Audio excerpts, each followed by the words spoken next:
হ্যাঁ আমি জিয়ারত করতে আসছি। আমি বঙ্গবন্ধুর জন্য কোরআন শরীফ খতম করছি। মাফ করো আল্লাহ। কথা বলো না তুমি। এই আপনি কি পাগল হইছেন নাকি? একদম মাথা নষ্ট হয়ে গেছে। আমি বঙ্গবন্ধুর যাওয়া যাবে না।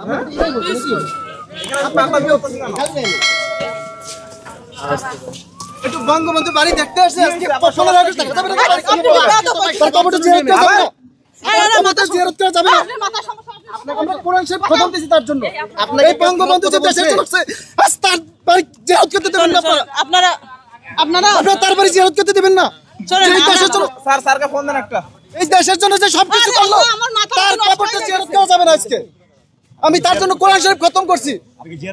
হ্যাঁ আমি জিয়ারত করতে আসছি। আমি বঙ্গবন্ধুর জন্য কোরআন শরীফ খতম করছি। মাফ করো আল্লাহ। কথা বলো না তুমি। এই আপনি কি পাগল হইছেন নাকি? একদম মাথা নষ্ট হয়ে গেছে। আমি বঙ্গবন্ধুর কবরটা জিয়ারত করা যাবে না আজকে। আপনারা যেই দেশের জন্য সবকিছু করছে, যেই দেশের জন্য জীবন দিয়েছে, তার কবরটা যদি জিয়ারত না করা যায় কে পারবে? এই 15 আগস্ট তার কবরটা জিয়ারত করা যাবে না। আপনার নাম কি? আল্লাহর কাছে বিচার দেব, আল্লাহর কাছে। আমার নাম মাওলানা ওলিউল্লাহ। আমি আসছি বরিশাল পিরোজপুর থেকে। আমি জিয়ারতের উদ্দেশ্যে আসছি। আমার পরিবার সহ আমরা বঙ্গবন্ধু এইভাবে নির্মমভাবে 15 আগস্ট তাকে শহীদ করা হয়েছে। আমি আসছি তার জন্য কোরআন শরীফ খতম করছি।